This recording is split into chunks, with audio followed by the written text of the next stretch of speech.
Hello everyone, this is G-Shock High Fashion Channel. Today I'm going to share with all of you guys about this is a DW-003 series G-Shock watch that is in a used condition, had already been starting to crumble, and as you guys can see now, this part's already falling off already.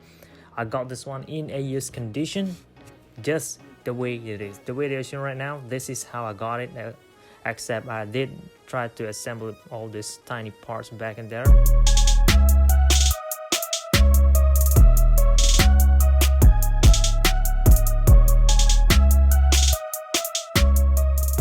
So as you can see, it looks pretty good right now, but if I actually lift it up, this part, all the band and bezel, just for the bezel will crumble. This is a great example of a G-Shock that had been beginning to rot, and you guys can see that is very oily. It looks very glossy with that. Look at that. Those are the oil. I don't know what that thing is, but what it does is make the band and bezel crack. And first part that gonna crack over time is the top part of the bezel over here. But before we get to that, I'm gonna need to remove the screw on all the sides over there. Although I could just pull this bezel upwards like that and end up with a destroyed bezel. I mean, the bezel on here is already destroyed already, so I don't really need to remove the screw, but by removing the screws, it minimizes the damage.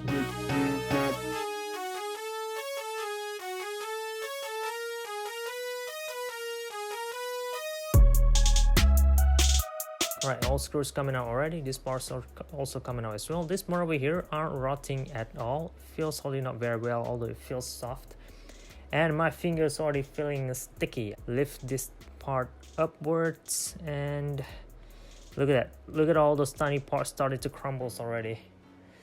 It's so sad to see this, man, because look at how gorgeous it looks. It comes in gray, metal, silver colorway. That is very cool. I have a metal G-Shock watch. Look at how almost similar both of this is. The colorway, look at that, almost similar. So it's very cool. Almost looking like a metal that's tough, but yeah, it's already destroyed. Look at that. What's this? Totally destroyed already. Alright, now I'm gonna need to remove the screw on the back plate.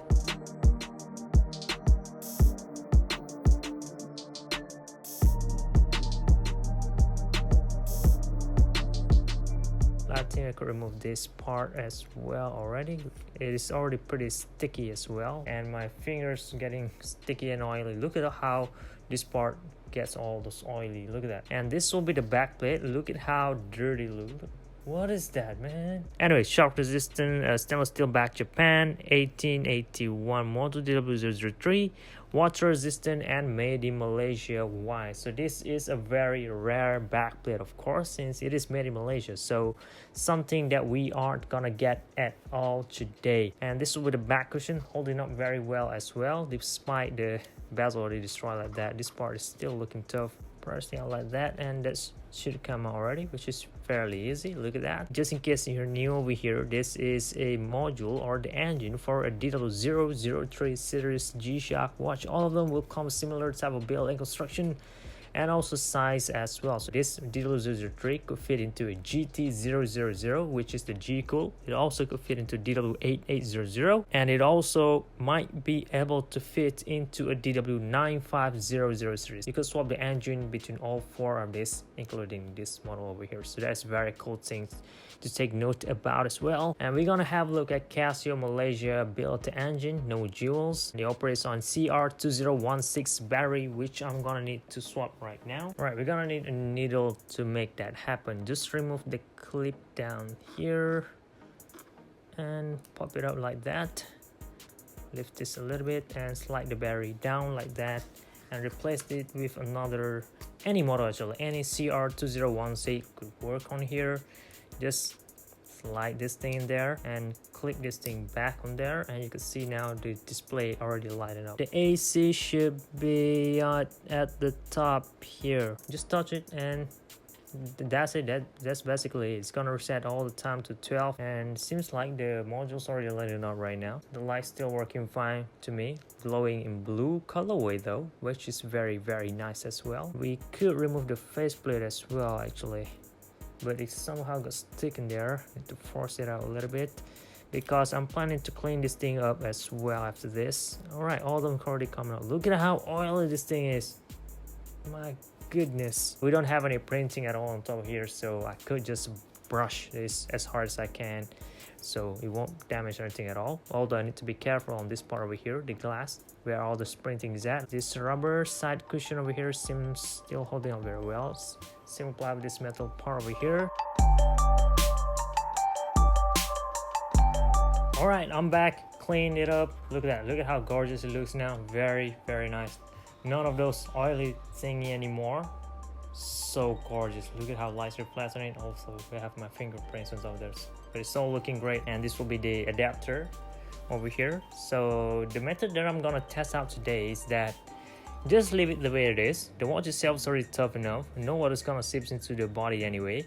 And we're gonna need this hard case, this band adapter, and this back plate only. Just wipe it up and put this thing back into the hard case. So for the side cushion and this metal frame for support, and then place the module back in there.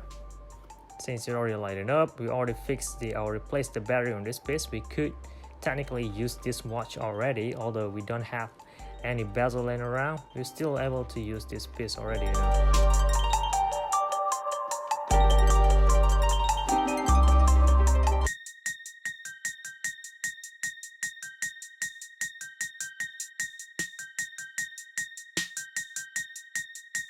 And I'm not sure if you guys even noticed, I didn't add the faceplate back in there. I don't want to do so. This part is oily. I mean, this thing is not good at all to be used in there. Since I didn't add this black faceplate, we are now able to see this silverish metal parts in there as replacements. I think this is better because you gotta match well with this adapter over here, and also to a nylon watch band that I'm gonna use on here. The size of this is just about 20 to 22 millimeters. So if you have any one of this standard Perlon or NATO strap that you always use on your other watches, you could just pull it out and put this on here, and look at that. It's gonna look totally different right now. The watch itself gonna look way slimmer because we already removed all this protection that it have. So it's gonna be a little weaker, but then again it's gonna look a little slicker. I'm not saying that this is a good solution. I'm just saying that it is an option. Yeah, it make the job done. The watch itself now fits very well on my wrist. Since the colorway is in silver metal, it makes this method appear to be a little better. If you are come with a bright yellow or brown or blue or any colorway at all, I don't think this is gonna look good. It's gonna make the watch look like a toy or something that is not good as in appearance. But for my case right now, it looks great. Of course, if we still have the bezel, it's gonna look way better. But since we don't have it, don't leave it there. Just like that's just already good enough in my case. You could still use the button even though it's gonna be pretty wiggly and wobbly moving here and there, but you could still press it no problem at all. So yeah, can't complain much on that anyway, right? And yeah, that is all that I have to share on this very video. I hope you guys found this simple solution useful, informative, and entertaining as well for you guys to try on later on in the future. Thank you very much for watching, guys. I really appreciate your support. This is G-Shock High Fashion channel, and